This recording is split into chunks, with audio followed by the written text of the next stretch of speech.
Hello বন্ধুরা, আসসালামু আলাইকুম। আমি মায়া খাতুন আপনাদের সামনে একটা নতুন ভিডিও আছে। আমি দুটা হাঁস কিনছি, পাতি হাঁস। এই দুটা হাঁস আমি এক হাতে পরিষ্কার করে নেব একা একা। আর আপনার ভাইয়া তো ঘুমিয়ে আছে, এই জন্য।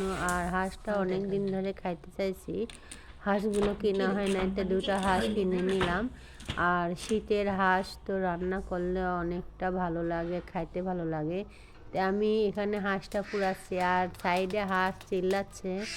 আলিফ বলছে যে হাঁস পোড়াচ্ছ, তাই হাঁস চিল্লাচ্ছে। এখানে আমরা হাসতে লাগছি। তাই আমি হাঁসটা সেঁকে নিচ্ছি, যেহেতু পশম থাকে সাইডে গায়ে। আমি ভালোভাবে পুড়ায় নিচ্ছি। পুরানো হওয়ার পর আমি হাঁসটা ভালোভাবে কেটে নিচ্ছি। হাঁসটা কেটে আমি ভালোভাবে পরিষ্কার করে নিয়ে আমি হাঁসটা কেটে নিচ্ছি। পরিষ্কারটা করতে যতক্ষণ কষ্ট, আর করতে অতটা কষ্ট লাগে না। তাই আমার দেখেন, আমি দুটো হাঁস এক হাতে কেটে নিচ্ছি। হাঁসের গোশত দিয়ে সবচেয়ে রুটি বা চিটা পিঠা খাইতে ভালো লাগে, শীতের দিনের পিঠা। আর গ্রামের মানুষ বেশিরভাগ হাঁসের গোশত দিয়ে চিটা পিঠা ভেজে মাংসটা রান্না করে খায়। আর চিতই পিঠা দিয়ে খাইতে অনেকটা ভালো লাগে। আর শীতের ঠান্ডা ঠান্ডা মাংসটা রান্না আরও মজা লাগে। তে নিজের হাঁস আছে, ওগুলো খাওয়া হয় না। আর ওগুলো যেহেতু ছোটো হাঁস আর ডিম পাড়ছে, আপনার ভাইয়া জবাই করতে দেয় না। ডিম পাড়ার যেন সোনার ডিম পাড়ছে, এই জন্য আমাকে ধরতেও দেয় না। ওগুলো জবাই করা যাবে না। তো এইগুলো আমি বাড়ির সাইড টেনে আমি হাঁসগুলো কিনছি। তো এই পাতি হাঁসগুলো আমি কিনে রান্না করতে আসছি। আমি এইখানে পেঁয়াজ দেওয়ার মশলাতে একটু ভাজনাটা তুলে নেব। ভাজনাটা তুলে আমি বেটে নেব।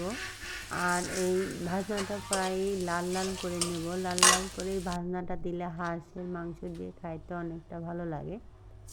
আমি এই হাতেই মশলাটা দিয়ে নেব। এখানে আমি শুকনো মরিচ, কাঁচামরিচ, জিরা, গরম মশলা, পেঁয়াজ, রসুন, আদা আমি বেটে নিয়েছি। আর এক এক করে লবণ,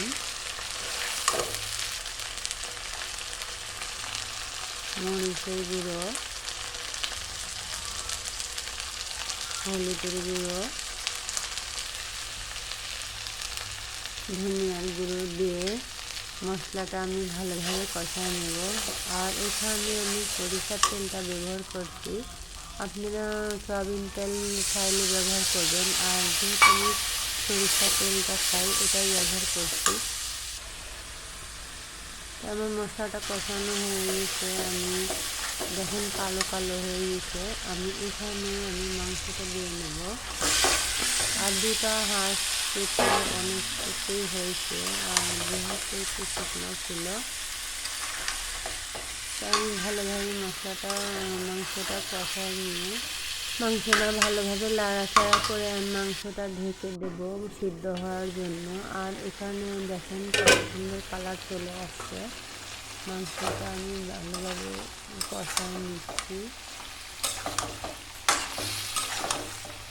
মাংসটা আমার কড়াই কষানো হয়ে গেছে। আর আমি মাংসটা সিদ্ধ করার জন্য আরেকটু আমি ভালোভাবে পানি দিয়ে নেব।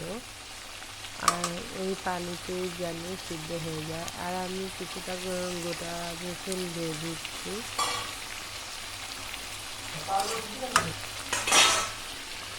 গোটা কিছুটা রসুন দিয়ে আমি ঢাকা দিয়ে নিচ্ছি।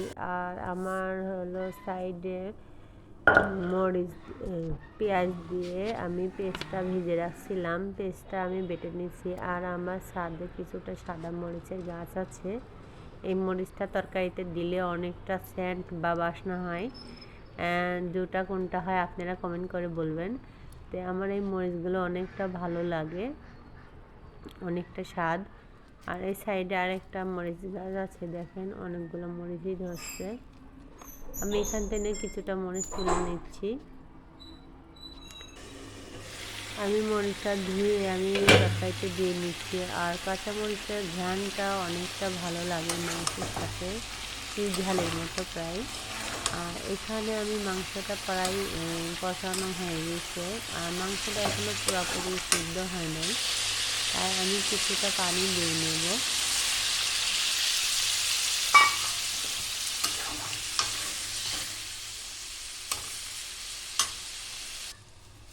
আমি একটু বেশি করে পানি দিয়ে ভালোভাবে সিদ্ধ করে নেব। আর এটা আমি প্রেশার কুকারে দিলাম না, প্রেশার কুকারের এক স্বাদ আর এমনি কষানোটা এমনি স্বাদ।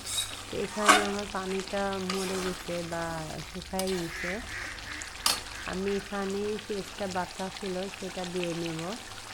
আর এটা দিয়ে হাঁসের মাংস বা গরুর মাংস, খাসির মাংস এই পেস্টটা দিলে অনেকটা স্বাদ আসে মাংসতে। তো আমার মাংসটা প্রায় হয়ে গেছে, এখন কত সুন্দর কালার চলে আসছে, কালো কালো হাঁসের মাংস রান্না করা। এখানে আমি বসে একটু লবণ দেখে নিচ্ছি আর সিদ্ধ কেমন আছে দেখছি। তো আপনারা যদি হাঁসের মাংস খাইতে চান আমাদের এখানে চলে আসবেন।